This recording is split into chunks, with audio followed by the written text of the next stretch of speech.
इस कार्यक्रम के पुण्यार्चक हैं श्री राजेंद्र प्रसाद जी जैन, श्रीमती ममता जी जैन, श्री प्रशांत जी जैन, श्रीमती दिव्या जैन, पारस जैन, श्री भरत जैन, श्रीमती सौम्या जैन एवं समस्त परिवार, मुंबई।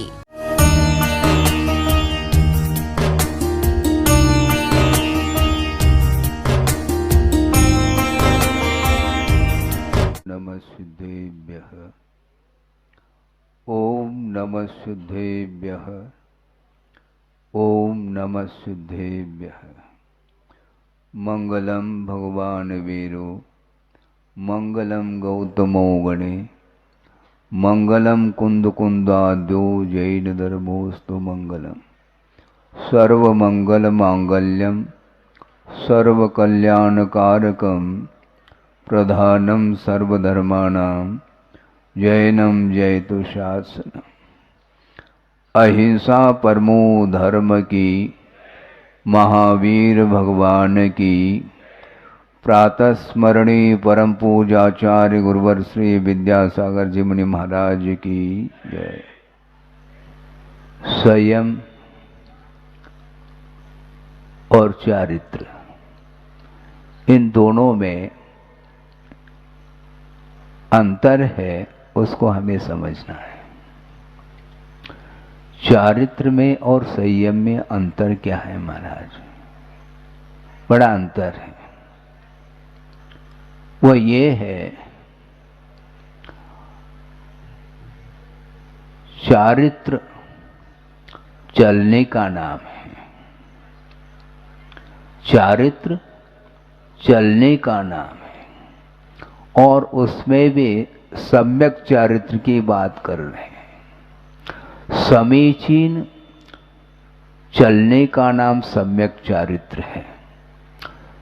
चलना तो सब लोग जानते हैं, किंतु कैसा चलना, किस रूप में चलना, किस ओर चलना, इसको ध्यान में रखने की आवश्यकता है। और चारित्र को अंगीकार जो किया जाता है, उसके पीछे प्रयोजन क्या होना चाहिए। आचार्य समदभद्र महाराज ने रत्नकर्ण श्रावकाचार्य में एक श्लोक के माध्यम से विषय दिया, वहीं से मैं प्रारंभ करना चाहता हूं। मोह तिमिराप हरणे दर्शन लाभादवाप्त संज्ञान राग द्वेष निवृत्त्यै चरणम प्रतिपद्यते साधु। साधु का अर्थ यहां पर साधु नहीं, यदि पहले से ही साधु है तो चारित्र को क्या ग्रहण करेगा। साधु का अर्थ सज्जन पुरुष है, भव्य मुमुक्षु जीव है, जो कि वह चरणम प्रतिपद्यते, चारित्र को वह अंगीकार करता है। किस लिए करता है? राग द्वेष निवृत्ति। राग द्वेष निवृत्ति कहा, राग द्वेष की निवृत्ति के लिए चारित्र को अंगीकार किया जाता, यह प्रयोजन है। चारित्र को अंगीकार करने के उपरांत यदि राग द्वेष में कमी नहीं आई तो उस चारित्र की क्या दशा होगी, इसको भी हमें समझना है। क्योंकि अतीत अनंत काल व्यतीत हुआ है इस धरती पर, इस लोक में संसारी प्राणी परिभ्रमण कर रहा है। परिभ्रमण जो होता है वह यात्रा नहीं मानी जाती। यात्रा और परिभ्रमण में जमीन आसमान का अंतर है। परिभ्रमण का अर्थ घूमना और यात्रा का अर्थ मंजिल तक पहुंचना। बड़ा अंतर है। मोक्ष महल तक हमें पहुंचना है, इसलिए परिभ्रमण से हमें ऊपर उठना पड़ेगा। और राग द्वेष की जो निवृत्ति होती है वह भी बिना सम्यक दर्शन के संभव नहीं है। समीचीन आस्था के बिना, समीचीन श्रद्धान के बिना चारित्र की ओर कदम नहीं बढ़ सकते। इसलिए मोह तिमिराप हरणे ऐसा कहा। मोह रूपी तिमिर का अपहरण होने के पश्चात सम्यक दर्शन का लाभ होता है, और सम्यक दर्शन का जैसे लाभ हुआ है वह सम्यक ज्ञान को भी प्राप्त कर लेता है। सम्यक दर्शन और सम्यक ज्ञान में समय भेद नहीं है।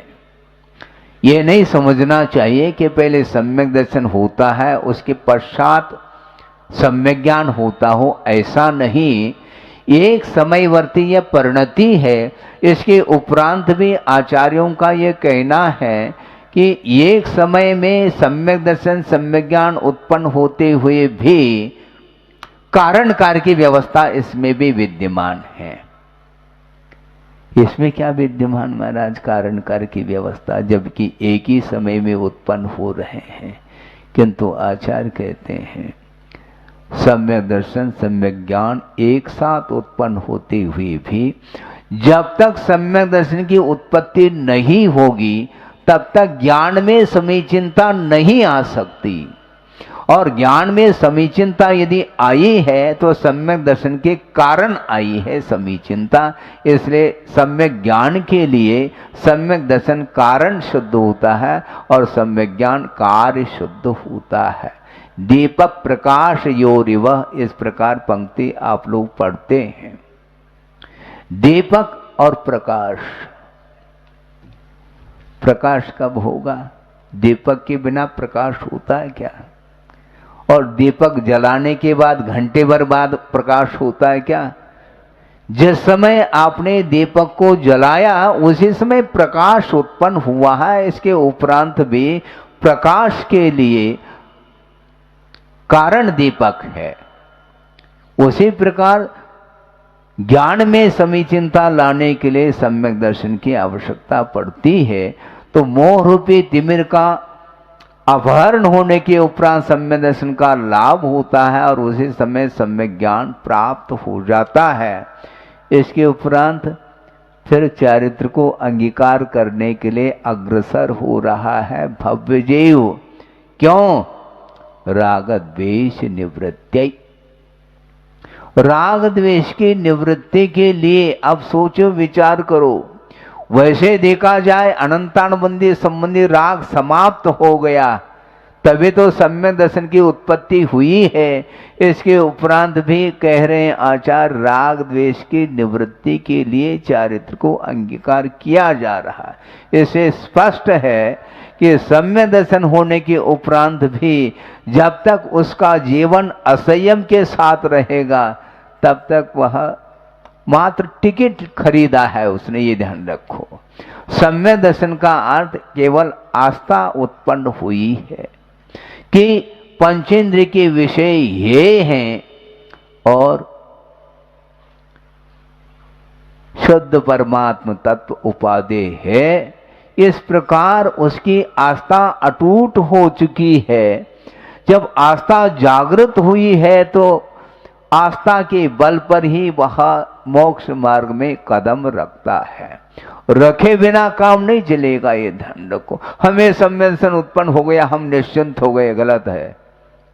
निश्चित हो जाओ, निश्चिंत हो जाएंगे तो संभव है कभी भी वह सम्यक दर्शन छूट भी सकता है। बिजली आई है, प्रकाश अंधकार नष्ट हुआ है और प्रकाश देखने को मिल रहा है, किंतु कभी भी बिजली गोल भी तो हो सकती है ना। तो उसी प्रकार प्राप्त सम्यक दर्शन कभी भी समाप्त हो सकता है। और गुरुदेव का ये बार बार कहना रहता है संघ के लिए कि ध्यान रखो क्षोभम सम्यक दर्शन क्षायिक है नहीं वर्तमान में, इसलिए बहुत रिस्क है। कभी भी वह सम्यक दर्शन ऑफ हो सकता है, छूट सकता है। और आगम के माध्यम से ही ये जानकारी मिलती है कि क्षोभम सम्यक दर्शन प्राप्त होने के उपरांत अंतर मुहूर्त में वह छूट भी सकता है। ऐसा कौन सा प्रसंग आ गया महाराज जो प्राप्त सम्यक दर्शन भी छूट रहा है? इसी को बोलते हैं असावधानी, और असावधानी से दूर रहना चाहिए। सम्यक दर्शन उत्पन्न हुआ, इसके उपरांत भी राग का प्रभाव अभी भी कम नहीं हो रहा। हालांकि अनंतान बंदे जन्य राग अभाव को प्राप्त हुआ है, किंतु अन्य जो असंयम हैं उसको परेशानी में डाल रहे हैं। सम्यक दृष्टि होने के उपरांत भी वह राग से ऊपर उठने के लिए बहुत पुरुषार्थ करना पड़ता है। सम्यक दर्शन तो दुर्लभतम वस्तु है, किंतु उससे भी दुर्लभ चारित्र को कहा है। आप सोचो, वृषभनाथ भगवान की उम्र कितनी थी? है 84 लाख पूर्व की थी। महाराज ये पूर्व पूर्व बोल रहे हैं, हमें पूर्व का अर्थ समझ में नहीं आता, पूर्व और पश्चिम समझ में नहीं आ रहा हमें। पूर्व का अर्थ क्या है उसको भी खोलना चाह रहे हैं हम। 84 लाख वर्ष को 84 लाख पहले 84 लाख वर्ष को 84 लाख वर्ष से गुना करने से जो गुणनफल आता है वह एक पूर्वांग माना जाता है, पूर्व नहीं। सुन रहे क्या? नहीं, संयम के साथ सुनो। 84 लाख वर्ष को 84 लाख वर्ष से गुणित करने पर एक पूर्वांग आता है, और ऐसे 84 लाख पूर्वांग का नाम एक पूर्व है। और वृषभनाथ भगवान की उम्र कितनी थी? 84 लाख पूर्व की थी, किंतु वह उत्कृष्ट नहीं है। ध्यान रखो, उत्कृष्ट तो एक पूर्व कोटि होती है, उसमें 16 लाख पूर्व कम है। 84 लाख पूर्व की आयु थी वृषभनाथ भगवान की। इसके बावजूद भी 83 लाख पूर्व तक वो घर में रहे, घर छूट नहीं रहा। और क्षायिक सम्यक्त्व है, अवधि ज्ञान है, और उसी भाव से उन्हें मुक्त होना है। स्वभाव शरण की रचना होगी, तीर्थ के संचालक बनेंगे, नेता बनेंगे, तीर्थ के कर्ता बनेंगे। इसके बाद भी 83 लाख पूर्व तक असंयम अवस्था में रहें। सोचो, विचार करो। महाराज जब वो रह गए तो हमें रहने में क्या आपत्ति? रहो। फिर आपत्ति क्या है? ये आपको उठाना है, क्या मुसीबत है? इसलिए तीर्थंकरों की एक अलग व्यवस्था है, किंतु आप लोगों को उनसे भी जल्दी पार होना चाहिए, क्योंकि आप असाधारण व्यक्तित्व को लेकर के आपका जीवन नहीं चल रहा, ये ध्यान रखो। अपन सामान्य व्यक्ति है, फिर भी सच्चे देवगुरु शास्त्र के प्रति आस्था जागृत होने के कारण संयम लेने के भाव जागृत होते हैं। कई लोगों ने प्रतिमाएं अंगीकार कर ली है, दुकान चल रही है अपनी, क्योंकि प्रयोग का नाम है। दुकान तो खुली है, किंतु कोई ग्राहक ही नहीं आ रहा था संयम धारण करने के लिए। उपवास तो काफी लोग कर रहे हैं, उपवास करना अलग वस्तु, किंतु संयम धारण करना अलग वस्तु। क्योंकि उपवास पूर्ण होते ही फिर दोनों हाथों से लेने वाले भी ले सकते हैं। मनोरंजन करना हो, तनाव में नहीं आता। हाँ, बिल्कुल ठीक है, होता है। क्योंकि बहुत दिन तक, ज्यादा दिन तक संयम रखना बहुत कठिन होता है। उसको भी मैं खोलूंगा, धीरे धीरे खोल रहा हूं। तो मैं क्या कह रहा था कि संयम 83 लाख पूर्व बहुत होते हैं, बहुत लंबा चौड़ा जीवन है। और अटूट संपदा, अटूट वैभव, उस प्रकार का वैभव अन्य किसी के पास संभव नहीं, बल्कि सौधर्म इंद्र उनके पास भी वह वैभव फीका पड़ रहा है। इतना तीर्थंकरों का दिव्य वैभव माना जाता है, संपदा की कोई कमी नहीं, और सर्वार सिद्धि से उतरे हैं वो। कौन? वृषभनाथ। और वहां पर सर्वार सिद्धि पर पहुंचने वाला व्यक्ति भी कोई साधारण व्यक्ति नहीं होता। जिन्होंने अपने जीवन में संयम को स्थान दिया, बल्कि रत्नत्रय की निर्दोष आराधना करते हुए और घोरतम परिशह और उपसर्ग का सामना करते हुए जो चारित्र का पालन करता है उसको सर्वार सिद्धि मिलती है। ऐसा थोड़ा ही है, लेकिन गुरुदेव कहते हैं वह भी सप्लीमेंट्री है, ये ध्यान रखो। क्योंकि उस घोर तप के उपरांत, तपस्या करने के उपरांत, घोर उपसर्ग सहन करने के बावजूद भी कर्म दग्ध नहीं हो पाए, इसलिए सर्वार सिद्धि पहुंच जाता है। फिर वहां पर इस संयम के प्रभाव से और उतने दीर्घ काल तक तत्व चर्चा के साथ ही जीवन को व्यतीत किया। वहां पर वासना, मन संबंधी भी वासना नहीं, ये ध्यान रखो, प्रविचार का अभाव है वहां पर। और मंदतम कषाय का उदय है, परम शुक्लेशा के साथ जीवन चल रहा है। और 33,000 वर्ष के उपरांत एक बार मानसिक आहार होता है, कंठ से अमृत झरता है। और 15 कितना 33 पक्ष, हाँ बहुत होते हैं, 16.5 महीने के उपरांत एक बार श्वासोश्वास की क्रिया, श्वसन क्रिया, प्राणायाम नहीं वहां पर, अनुलोम विलोम वहां पर ये नहीं चलेगा, आप करते रहो। वहां पर 16.5 महीने के उपरांत एक बार श्वसन क्रिया होती है, और 33,000 वर्ष के बाद एक बार कंठ से अमृत झरता है, और बाकी आराम के साथ वो रहते हैं।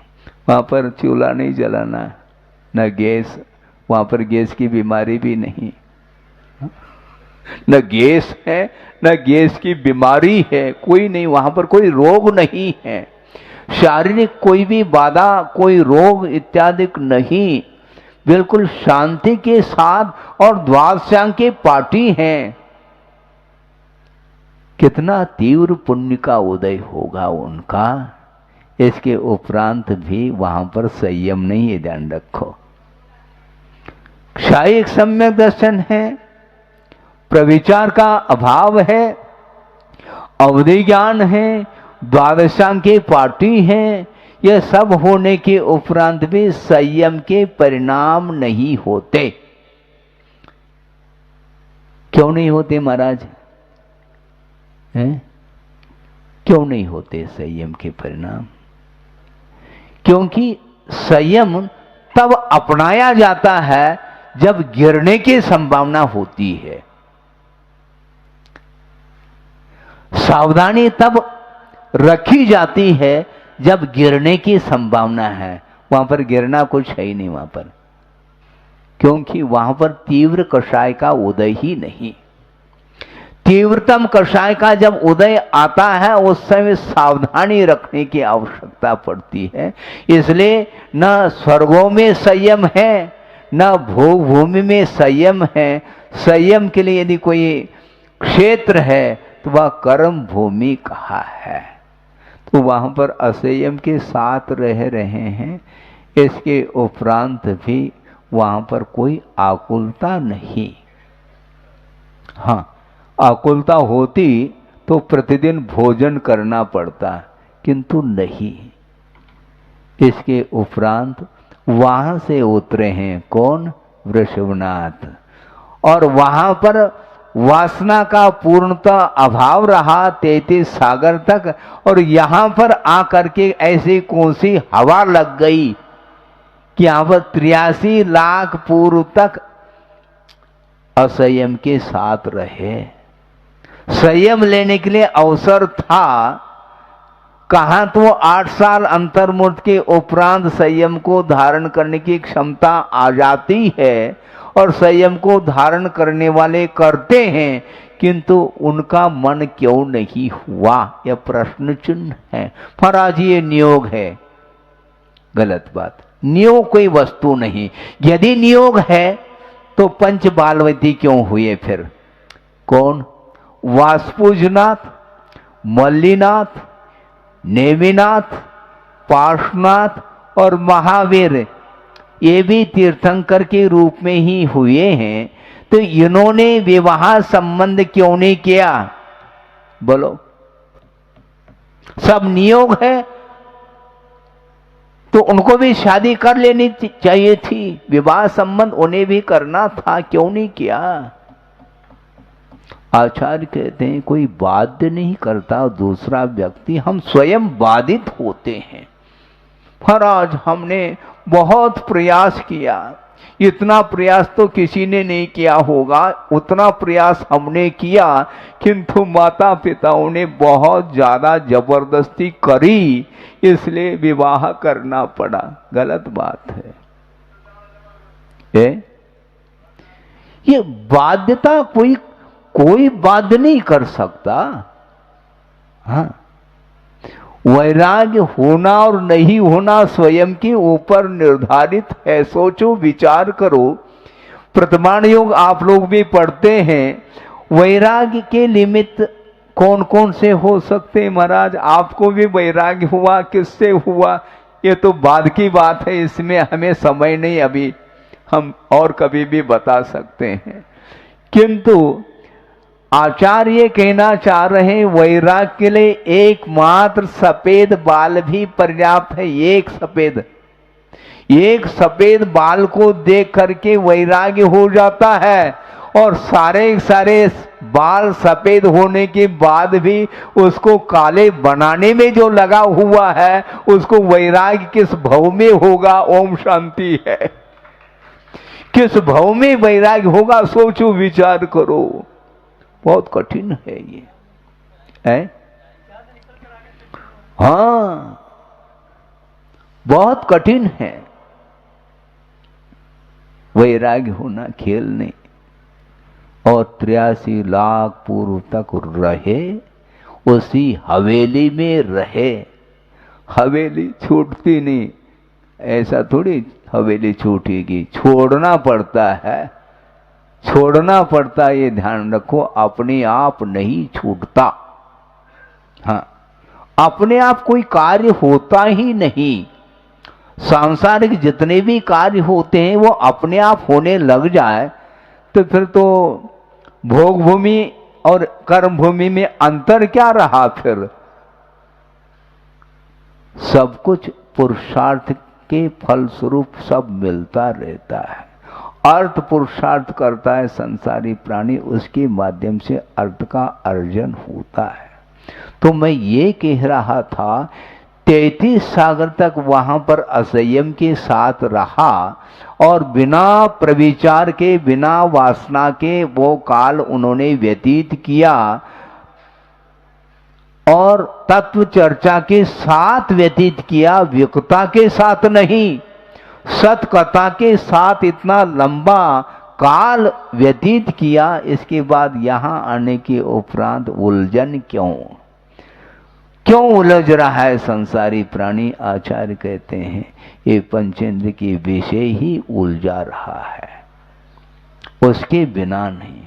यहाँ आते ही पुनः वही, यहाँ की हवा अलग, वहाँ की अलग। तो 83 लाख पूर्व तक व्यतीत किया, और इंद्र को चिंता हो गई। बताते हैं अभी भी घर नहीं छूट रहा है, अब कैसे छूटेगा घर? इसलिए वैराग्य प्राप्त हो जाए, इस निमित्त को लेकर के नीलांजना का नृत्य उनके सामने कराया गया है। और नृत्य करते करते उस नीलांजना का जब अवसान हो जाता है तो एक और नीलांजना की बात आती है। फिर कहीं जा करके वैराग्य हो गया, लेकिन वैराग्य हो गया तो इतना सॉलिड वैराग्य हो गया, दोबारा मुड़ करके हवेली की ओर उनकी दृष्टि नहीं गई। हाँ, एक बार और देख लूं जाते जाते, नहीं, अब निकल गए तो निकल गए।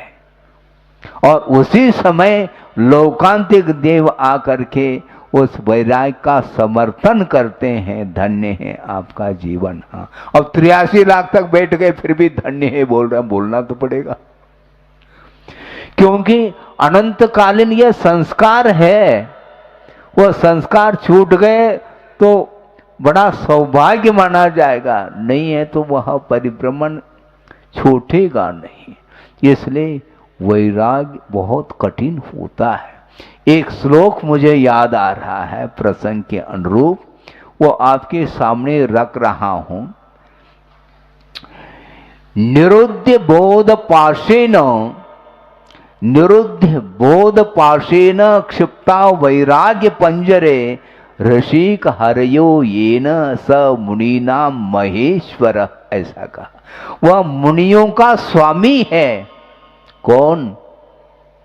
जिन्होंने बोध अर्थात सम्यक ज्ञान रूपी रस्सी के द्वारा, ऋषिक हरयः, ऋषिक बोलते हैं इंद्री को, और इंद्री और हरि बोलते हैं बंदर को। इंद्री रूपी बंदरों को जिन्होंने सम्यक ज्ञान रूपी रस्सी के द्वारा बांध करके वैराग्य पंजरे क्षिप्ता, वैराग्य रूपी पिंजड़े में जिन्होंने डाल दिया है, किनको?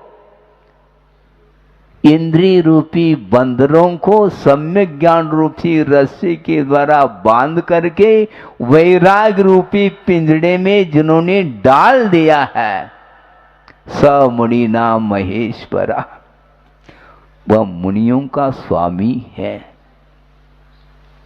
खेल थोड़ी है। सम्यक ज्ञान होने के उपरांत भी वैराग्य नहीं होता है। वैराग्य अपने आप नहीं होता जब तक वस्तु स्वरूप का ज्ञान नहीं है। सम्यक ज्ञान अलग वस्तु, सम्यक ज्ञान हुआ है, इसके उपरांत भी, सम्यक ज्ञान होने के उपरांत भी राग को समाप्त करने के लिए बहुत और पुरुषार्थ करना पड़ता है।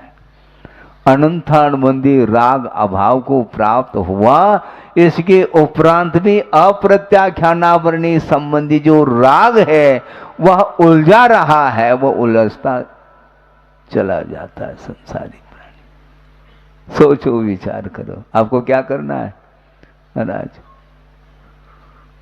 अब ऐसे ऐसे शास्त्र की बातें सुनाते हैं, हमें टेंशन बढ़ता है। क्यों? हमारे अभी बाल बच्चे छोटे हैं महाराज, छोटे हैं, वो भी तो बड़े तो होंगे। बड़ा बनाओ, बड़ा नहीं बनाना खाने का बड़ा नहीं, वो उसको बड़ा बना लो, किंतु धार्मिक संस्कार दे करके अपने जीवन के लिए भी कुछ उद्धार की बात सोचने में आना चाहिए। कब तक रहना है? और बोलते चले जाते हैं आप लोग, क्या बोलते हैं भजन में? जिया कब तक उलझेगा संकल्प विकल्पों में, यह बोलते हैं।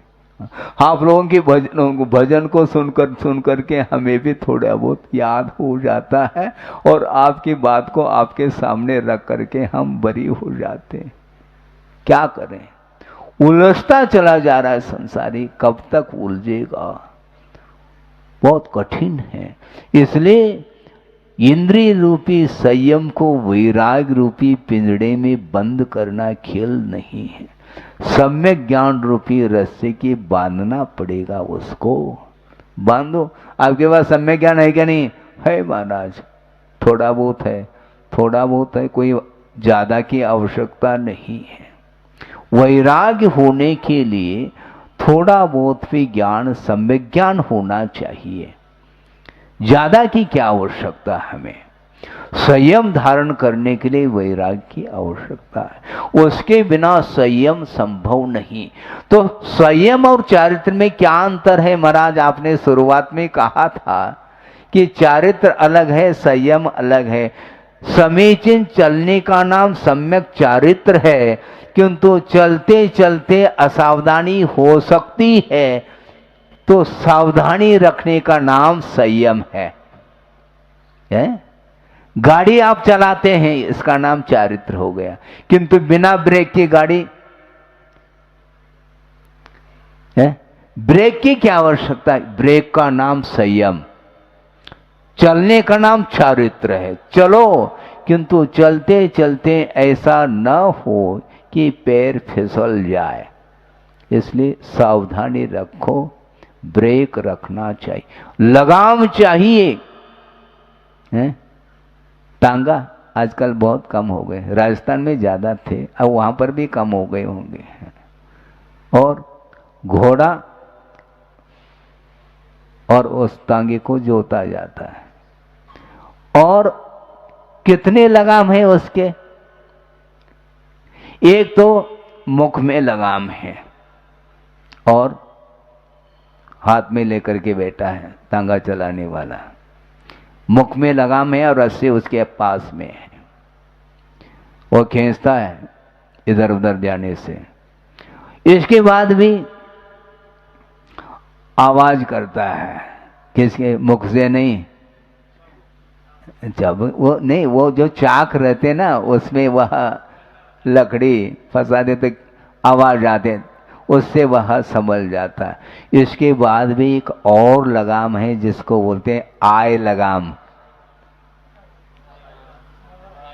हाँ, साइवान, ये आय लगाम है। आंख के ऊपर दोनों साइड ना देखे, इधर उधर ना देखें, सामने देखें, इसलिए उसको साइवान बोलते हैं। ये सब संयम के लिए है। ये उसी प्रकार आप चल रहे हो, किंतु सावधानी के साथ चलने के लिए कहा जा रहा है। असावधानी होगी तो निश्चित रूप से एक्सीडेंट है। इसीलिए अपने आप को संभालने की आवश्यकता है, और प्रमाद के कारण ही संसारी प्राणी फिसल जाता है। गिर क्यों जाता है? प्रमाद के कारण। और प्रमाद का स्वरूप क्या है महाराज? कुशलेषु अनादरः प्रमादः। जो कुशल कार्य है उसमें असावधानी रखना।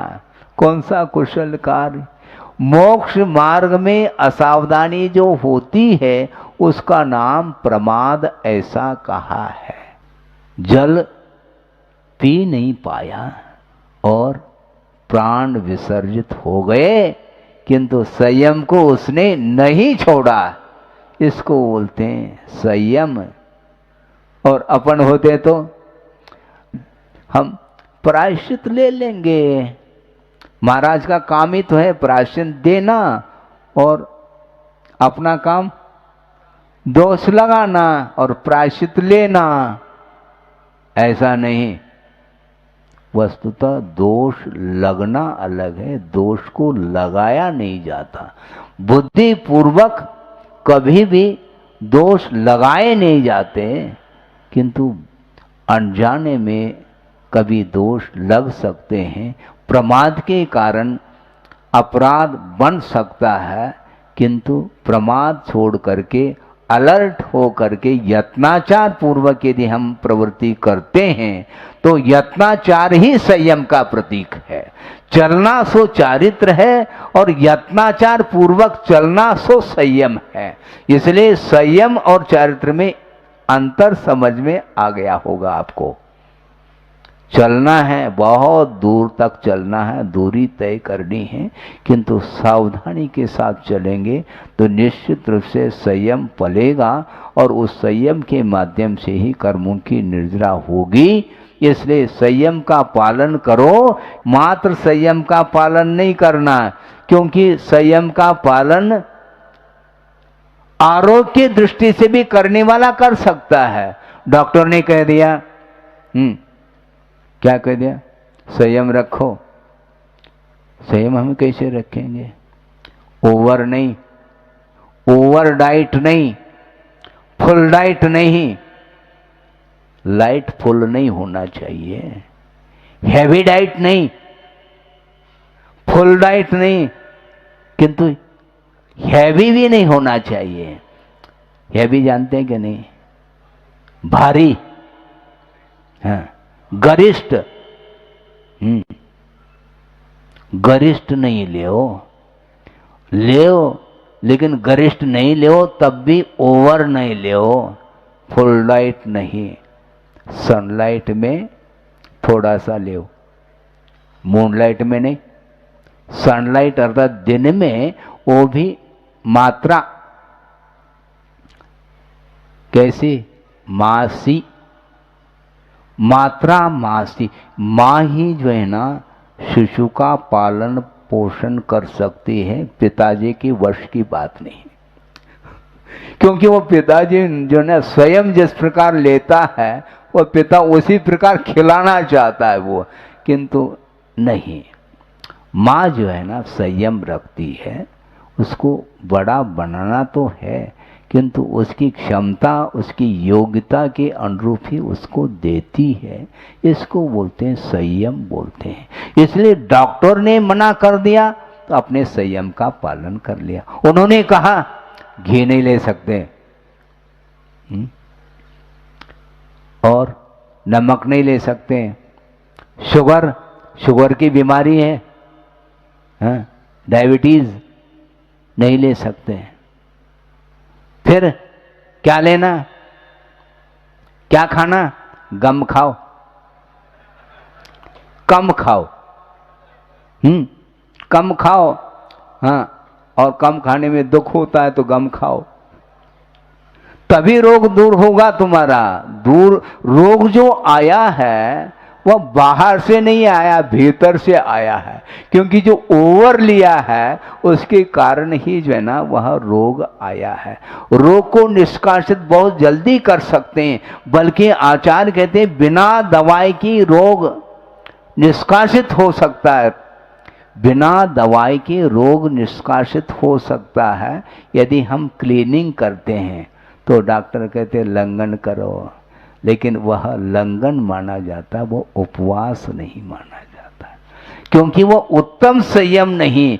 डॉक्टर के कहे अनुसार हम चल रहे हैं, किंतु महाराज के कहे अनुरूप हम चल नहीं सकते। हाँ, वो इसलिए स्वीकार कर रहा है कि भविष्य में जाकर के अच्छे ढंग से हमें भोजन करना है। आरोग्य की दृष्टि से उसने उपवास आदि किए हैं, इसलिए वह उत्तम संयम के कोटि में नहीं आता।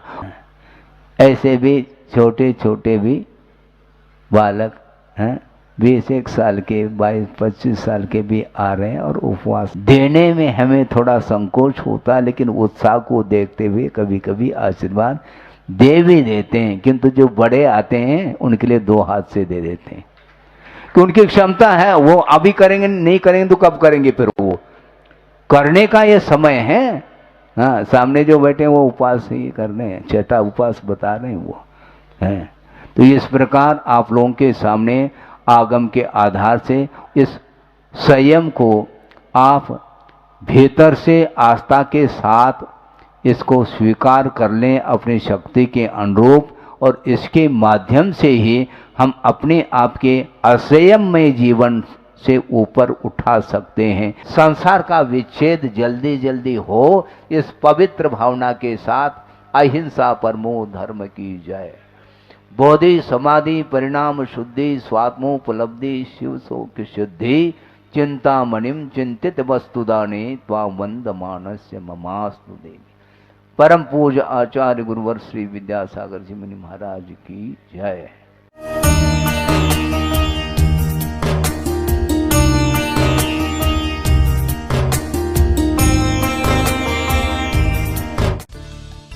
इस कार्यक्रम के पुण्यार्चक थे श्री राजेंद्र प्रसाद जी जैन, श्रीमती ममता जी जैन, श्री प्रशांत जी जैन, श्रीमती दिव्या जैन, पारस जैन, श्री भरत जैन, श्रीमती सौम्या जैन एवं समस्त परिवार। मुंबई।